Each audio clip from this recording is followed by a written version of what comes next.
บัดนี้วันที่21พฤษภาคมพ.ศ. 2568เป็นวันที่21ที่ข้าพเจ้าในณัฐพงษ์พิรมเมืองรหัส188ขอถวายเสียงสวดสาธยายพระสูตรพระปริตรและมนต์ต่างๆถวายเป็นพุทธบูชาธรรมบูชาสังฆบูชาและอาจาริยบูชาแด่ครูบาอาจารย์ทั้งหลายขอจิตของข้าพเจ้าจงตั้งมั่นมีสติระลึกได้มีสมาธิจดจ่อในอักขระพยัญชนะในบทสวดอย่างต่อเนื่องด้วยเทอญบทที่1บทกราบพระรัตนตรัยอะระหังสัมมาสัมพุทโธภควาพุทธังภควันตังอภิวาเทมิสวากขาโตภควตาธัมโมธัมมังนัมสสามิสุปฏิปันโนภควโตสาวกสังโฆสังฆังนะมามิบทที่2บทบูชาพระไพรีพินาศอะระหังสัมมาสัมพุทโธสุจิรังปรินิพพุโตคุเนหิทระมาโนทานิปารมิหิจะทิสติยาวาชีวังอหังพุทธังธัมมังสังฆังสารนังทัตโตปูเชมิรัตนตยังธัมมังจารานิโสทินาบทที่3บทสวดชุมนุมเทวดาสมันตาจักกาวาเรสวัตราคะฉันตุเทวตาสัทธมามุนิราชสสะสุนันตุสักขะโมคคังสัพเพกาเมจารุเปคิริสิการะตะเตจันตาลิเขวิมานีทิเประเทจักขามีตารุวนาคหะเนเทหาวัตถุมิเตเตภูมาจายันตุเทวาชาลถาลวิสาเมยขะคันทพะนาคาติคันตาสัตติเกยังมุนิวารวาจนังสาทโวเมสุนันโตธรรมสสวนากาโลอยัมมะทันตาธรรมสสวนากาโลอยัมมะทันตาธรรมสสวนากาโลอยัมมะทันตาบทที่4บทสวดปุพพะภาคะนามการ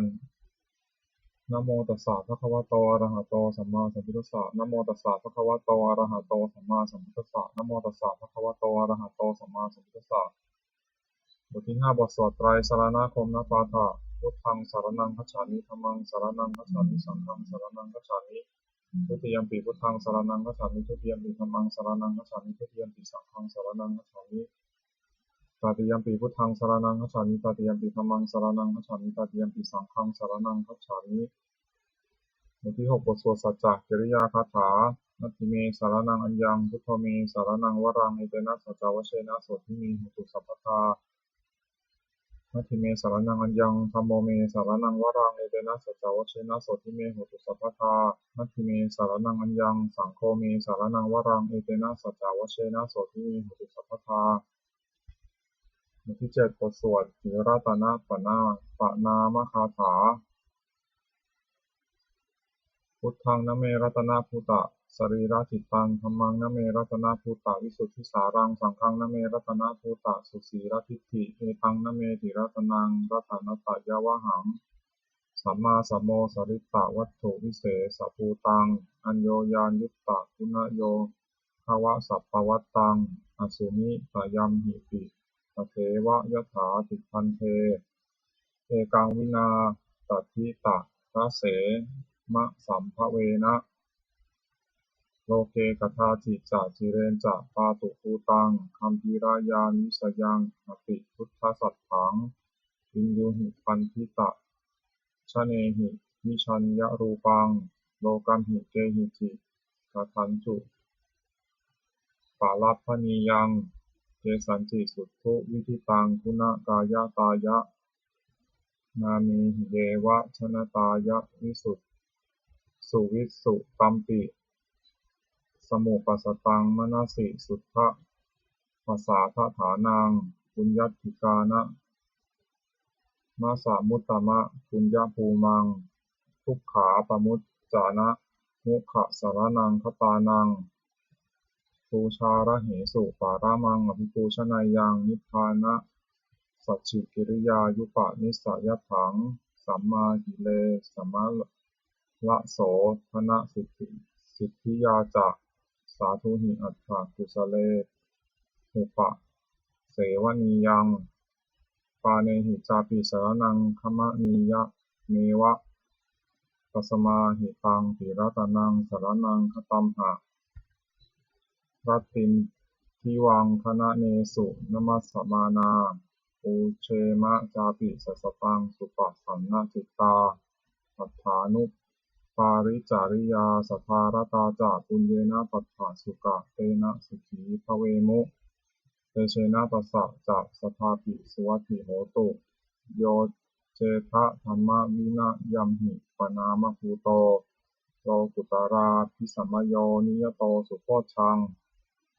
ตัสโสปะนิสสะยะจะยายะอายัมปิโหตุวัตถุจเยปาริจิโตสุปัสสาทการโรบทที่8นัมมการาสิกขิคาถาโยจักขุมาโมหมลาปกัตโถ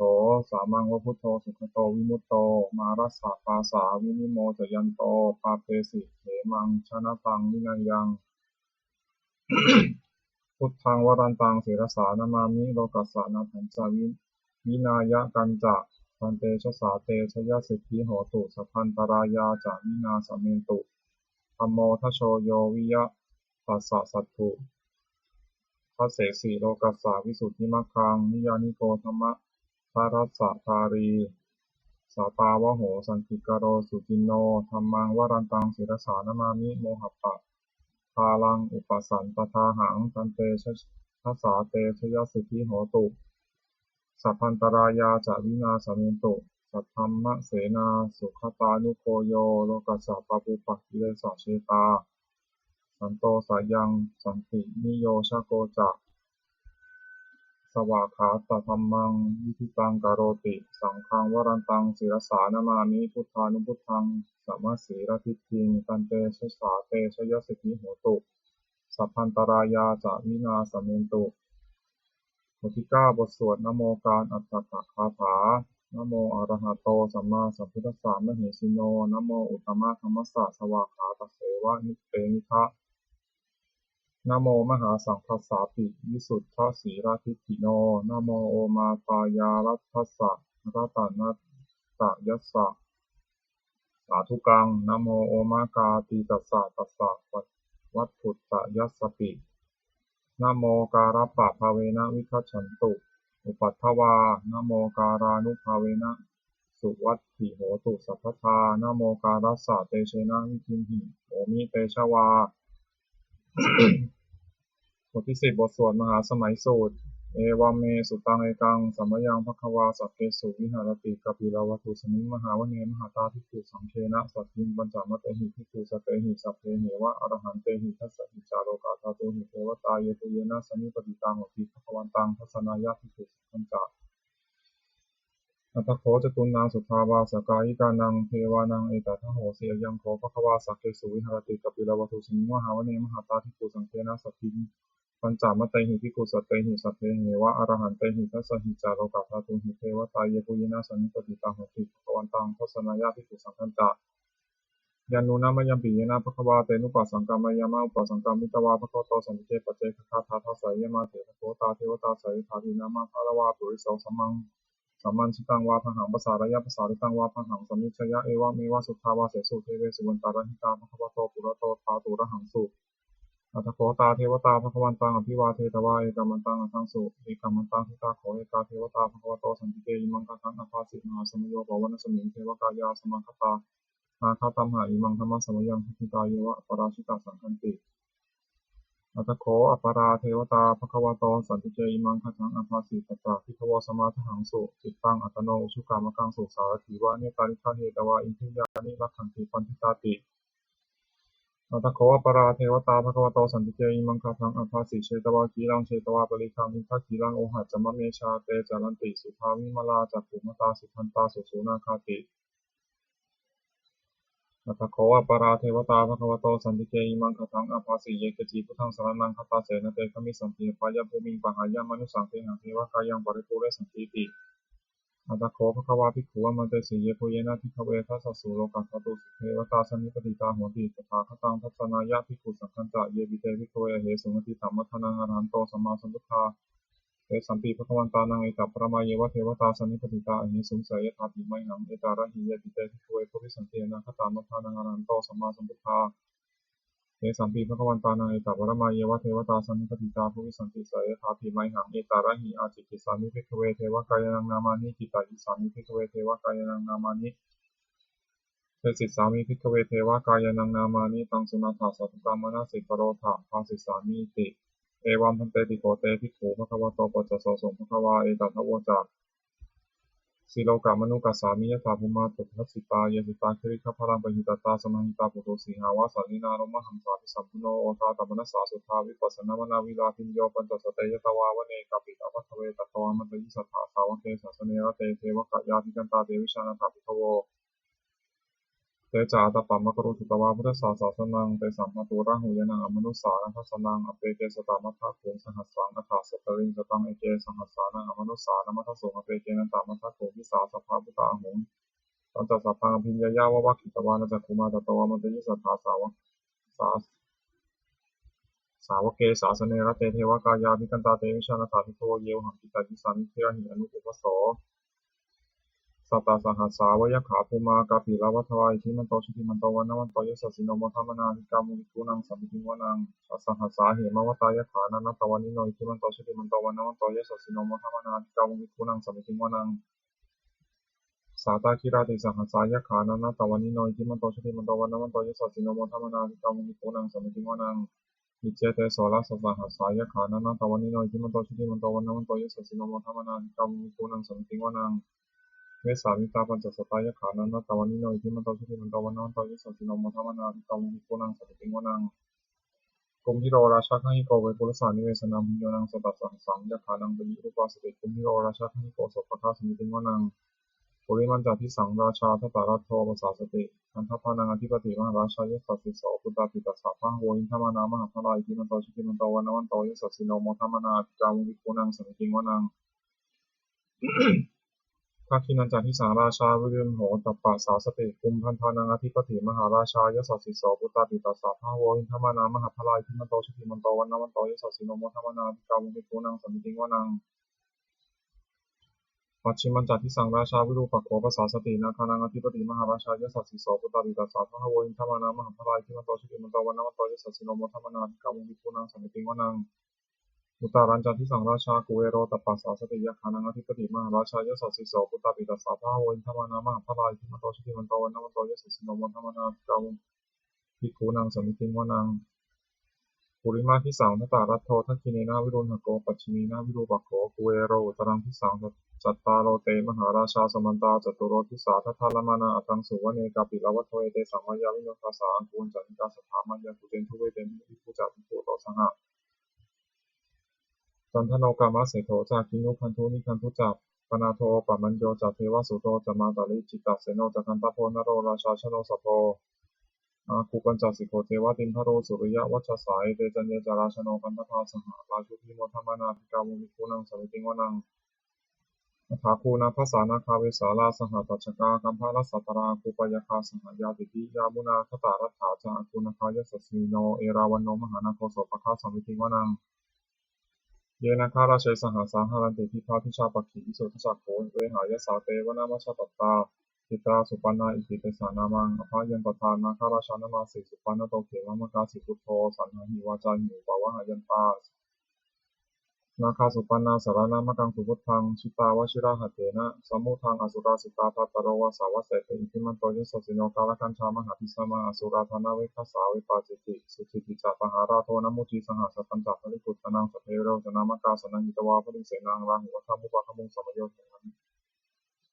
โยธานิพัทันเตภิกขุนังสมิติวนัง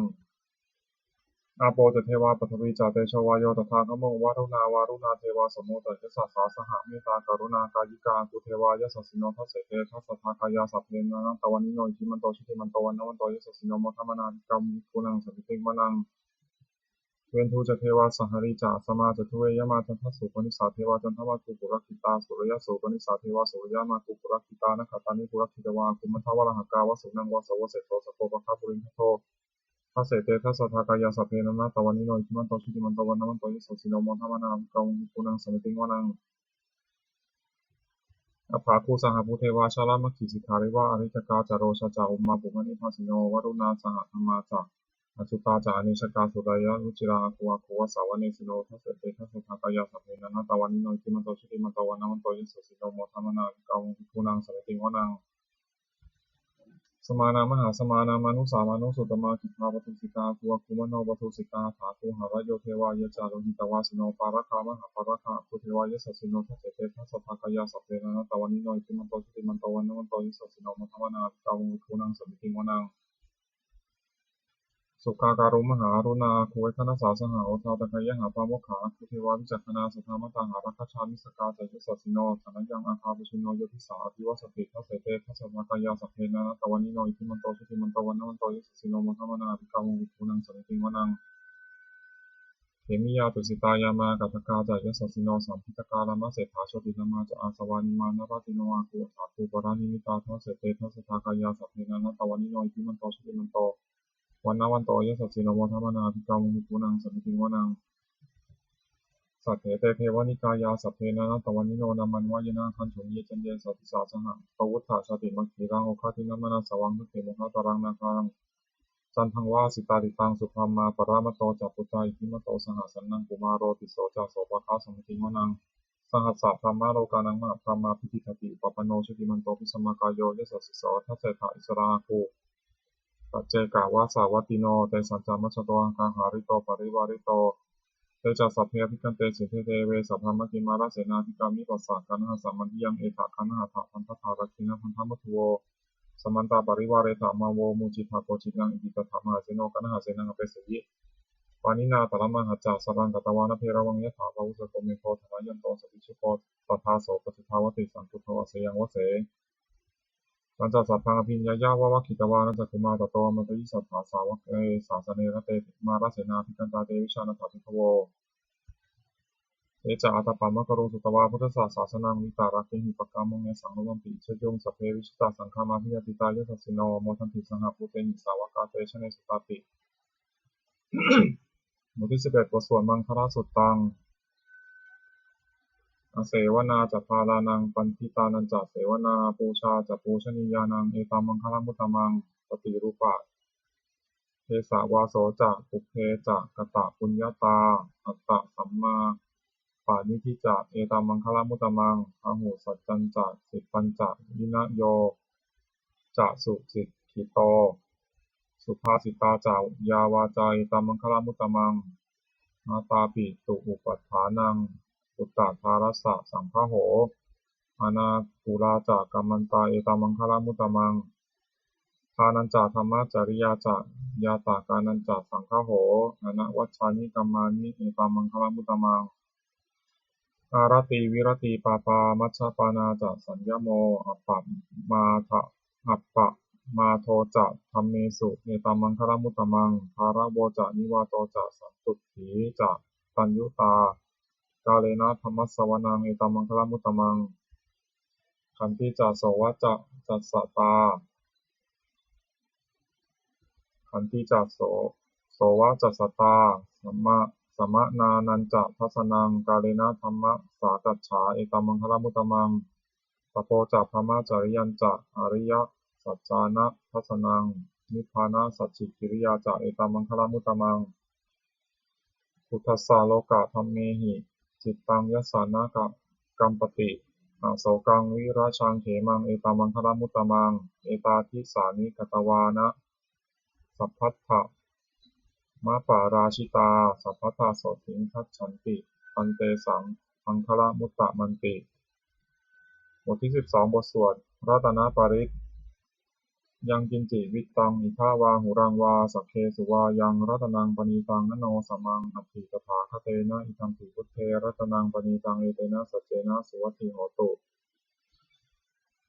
ขยังวิราคังอมตังปณีตังยทัชชัคคาสกยมุนีสมาหิโตนะเตนะธรรมเนะสมัตถิกินจิธัมปิธรรมเมรัตนังปณีตังเอเตนะสัจเจนะสุวัตถิโหตุยัมพุทธเสโถปริวันนายีสุทิงสมาธิมานันตาริกัญญามาหุสมาธินาเตนะสมโมนะวิชติธัมปิธัมเมรัตนังปณีตังเอเตนะสัจเจนะสุวัตถิโหตุเยปุคละอัตตาสตังปัสสัทธาจัตตาริเอตานิยุคานิโหติเตทัคคินายาสุขาตัสสะสาวกาเอเตสุทินานิมหาภลานิธัมปิสังเครัตนังปณิตังเอเตนะสัจเจนะสุวัตถิโหตุเยสุปายุตตามนัสสาทันเหนะนิกามิโนโคตัมมสาสนันหิเตปฏิปตามตังวิคัยหารธรรมุทานิพุติงพุชฌามานัยธัมปิสังเครัตนังปณิตังเอเตนะสัจเจนะสุวัตถิโหตุเข ขีนังปุรานังนวังนัตถิสัมภวังวิรัตตาจิตายติเกภวสิเนเตหิรันทิชาวิรุณหิฉันทานิพันติปีรายถายัมปติโปอิทัมปิสังเครัตนังปณิตังเอเตนะสัจเจนะสุวัตถิโหตุบทที่13บทสวดธรรมบทสหัสวรรคอัตตาหาเววิชิตังสายโยยาจายังอิตราปชา อัตตทันตัสสะโพสัสสะนิจจังสัญญาตจาริโนเนวะเทโวนะคันทโพนะมาโรสหพรหมุนาชิตังอปะชิตังกายิราตถารูปัสสะสันตุโนบทที่14บทสวดเกตพุทธสูตรภาสิตังนิทังเตนะภควตาชานตาปัสสตาอรหตาสัมมาสัมพุทเทนะเอถาตุมเหมาอนุสะเวนะมาปารัมมะปารายามาอิติกิรายะมาอิตากะสัมปทาเนนะมาตักกะเหตุมานยะคะเหนะมาอาการะปริวิตักเกนะมาทิฏฐินิชชานขันติยามาพัพพารูปาตายะมาสมโนโนคารุยะธาตุเมเหอัตตนาวะชานายถะอิเมธัมมาอกุศลาอิเมธัมมาสาวชาอิเมธัมมาวินยูคารหิตาอิเมธัมมาสมัตตาสมาทินนาอหิตายะทุกขายะสังวัตตันติอัฏฐตุเมเหปชะไหยาถะยะธาตุมเหอัตตนาวะชานายถะอิเมธัมมากุศลาอิเมธัมมาอนวัชชาอิเมธัมมาวินยูปสัทธาอิเมธัมมาสมัตตาสมาทินนาหิตายะสุขายะสังวัตตันติอัฏฐตุเมเหปะสัมปัชชะนิอะรายาถาติ บทที่15บทสวดอุปาเนยสูตรอุปนิยติชีวิตามะปะมายุงชรูปานิตัสสะนะสันติตานาเอตังพยังมรเนเปขามโนบุญญานิกายิราถะสุขาวะหานิอุปนิยติชีวิตามะปะมายังชรูปานิตัสสะนะสันติตานาเอตังพยังมรเนเปขามโนโลกามิสังปชาหิสันติเปโขโยธากายเยนะสังยะโมวาจายะอุทาเจตัสสาตังตัสสะเปตัสสะสุขายะโหติยังชีวมาโนปักกะโรติปุญญังธัมโมหะเวรัคขติธัมมจาริงธัมโมสุจินโนสุขะมาวะหาติเอสานิสังโสธัมเมสุจินเนนะทุกขติงคัจฉติธัมมจารีสัพเพสังขาราอนิจจติยถาปัญญายปัสสติอัตถนิพินทติทุกเขเอสามโควิสุทธิยาสัพเพสังขาราทุกขาติยถาปัญญายปัสสติอัตถนิพินทติทุกเขเอสามโควิสุทธิยาสัพเพธัมมาอนัตตาติยถาปัญญายปัสสติอัตถนิพินทติทุกเขเอสามโควิสุทธิยาบทที่16บทสวดอปันนกชาดกอปันนกัฏฐานนะเมเกทุติยังอาหุตักขิกาเอตทัญญายะเมทาวีตังคันไหยะอปันนกังพหงเวสารนังยันติปัพพตานิวนานิจะอารามะทุกขเจตยานิมนุสสาพยปัจฉิตาเมตังโขสารนังเขมังเมตังสารณะมุตตมังเมตังสารณะมาคัมมะสัพพะทุกขาปมุตติ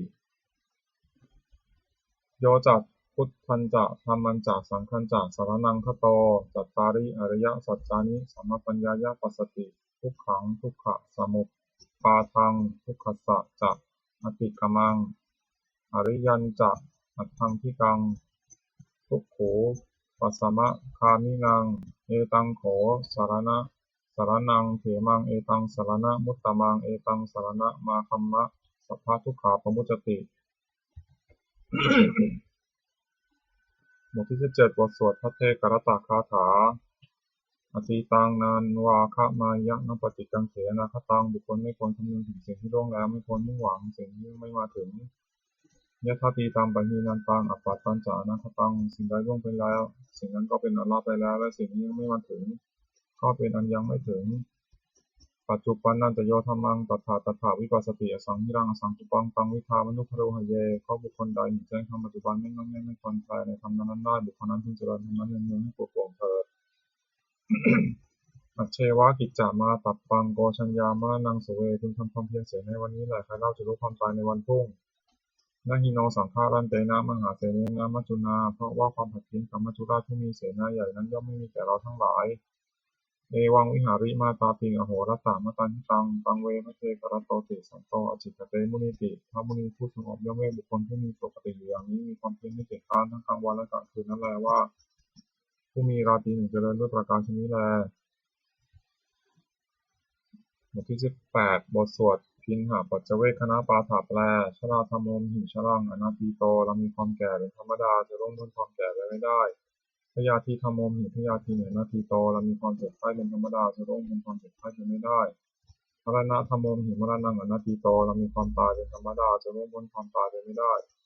สัพเพหิเมปิเยหิมนาเป็นหินานาภาโววินาภาโวเราจะละเว้นไปต่างๆคือว่าเราจะต้องพัดพรากจากของรักของเจริญใจทั้งหลายทั้งปวงกัมมะสะโกมิกัมมะทายาโทกัมมะโยนิกัมมะพันธุกัมมะปฏิสารโนเรามีกรรมเป็นของตนมีกรรมเป็นช่วยผลมีกรรมเป็นแดนเกิดมีกรรมเป็นผู้ติดตามมีกรรมเป็นที่พึ่งอาศัยยังกรรมังกริสามิกายานังวาปาปะกังวาต่อสัพพายาโทภิมิสามิ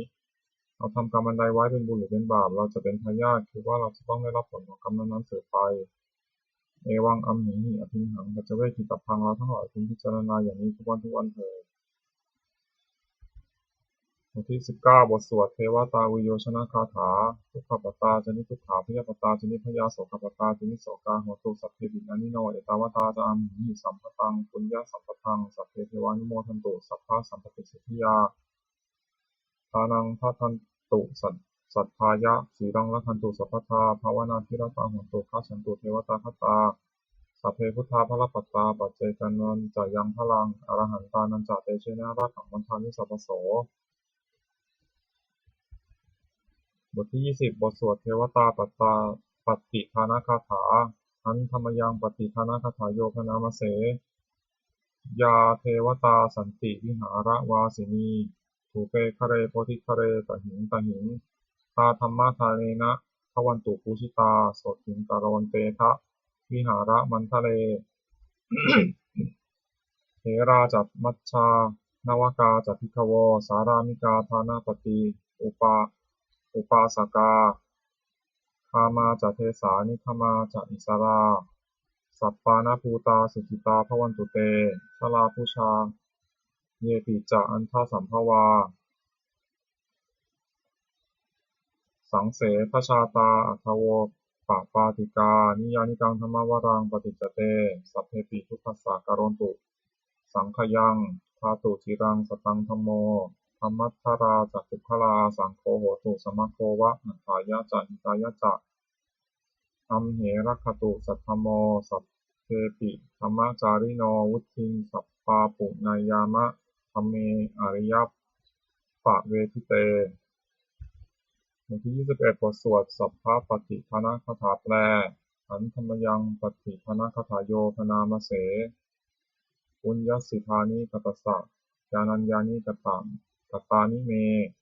เทสัญจภาคิโนโหตุสัตตานันตาปะมานกาเยปิยาคุณวันตาจะไมหังมาตาปิตาทโยทิฏฐาเมจาปะยะทิฏฐาวาอัญเยมัชฌัตตะเวริโนสัตตาติทันติโลกัสสมิงเตปุมมาจัตโตโยนิกาปัจเจกัจจะตุโวการาสังสารันตาภวาภเวยาตังเยปฏิทานัมเมอนุโมทันตุเตสยังเยจิมังนัปปะชานันติเทวาเตสังนิเวทยุงมยาทินนานะปุญญานังอนุโมทนะเหตุนาสัพเพสัตตาสัทธาโหตุอเวราสุขาชีวิโนเขมัปปะทันจะปะโปนตุเตสาสาสิชตังสุภาขอสัตว์ทั้งหลายไม่มีที่สุดไม่มีประมาณจงเป็นผู้มีส่วนแห่งบุญที่ข้าพเจ้าได้ทำในบัดนี้แต่แห่งบุญอื่นแต่แห่งบุญทั้งหลายอื่นที่ข้าพเจ้าได้ทำแล้วโดยชนเหล่าใดเป็นที่รักผู้มีคุณมีมารดาและบิดาของข้าพเจ้าเป็นต้นที่ข้าพเจ้าได้เห็นหรือแม้ไม่ได้เห็น และสัตว์ทั้งหลายอื่นที่เป็นกลางและมีเวรกรรมตั้งอยู่ในโลกเกิดในภูมิ3เกิดในกำเนิด4มีขันธ์5และขันธ์1และขันธ์4ท่องเที่ยวอยู่ในภพน้อยและภพใหญ่สัตว์เหล่าใดทราบการให้ส่วนบุญของข้าพเจ้าแล้วขอสัตว์เหล่านั้นจงอนุโมทนาทานเองเถิดเพราะสัตว์เหล่าใดย่อมไม่ทราบการให้ส่วนบุญของข้าพเจ้านี้ขอเทพทั้งหลายจึงแจ้งแก่สัตว์เหล่านั้นเพราะเหตุคืออนุโมทนาบุญทั้งหลายที่ข้าพเจ้าให้แล้วขอสัตว์ทั้งปวงจงอย่ามีเวรอยู่เป็นสุขเสมอเถิดและจงถึงทางอันเกษมเถิดขอความหวังอันดีของสัตว์เหล่านั้นจงสำเร็จเถิดด้วยอนุภาพแห่งสัจจะอธิษฐานอนุภาพแห่งความเพียรและอานิสงส์แห่งการบูชาพระรัตนตรัยด้วยการสาธยายบทสวดมนต์พระสูตรพระปริยัติพระคาถาเหล่านี้ขอความสุขสวัสดีจงเกิดมีแก่ข้าพเจ้าขอพ้นจากทุกข์ทั้งปวงขอข้าพเจ้าเจริญทั้งทางโลกและทางธรรมขอเทวเทวดาทั้งหลายโปรดอนุโมทนาในการสวดสาธยายมนต์และธรรมะเหล่านี้เมื่ออนุโมทนาแล้วโปรดอำนวยพรแก่ข้าพเจ้าและวัตถุมงคลทุกสิ่งคดีที่หน้าโดยมูลนิธิสมเด็จพระญาณสังวรวัดบวรนิเวศวิหารตลอดจนวัตถุมงคลทั้งหลายที่สามสิ่งสร้างขึ้นทั้งที่ผ่านมาและที่จะจัดสร้างในอนาคตขอจงเปลี่ยนด้วยอานุภาพแห่งพระปริตรและคำมงคลในพระคาถาต่างๆขอจงสำเร็จศักดิ์สิทธิ์ทุกประการเทอญสาธุ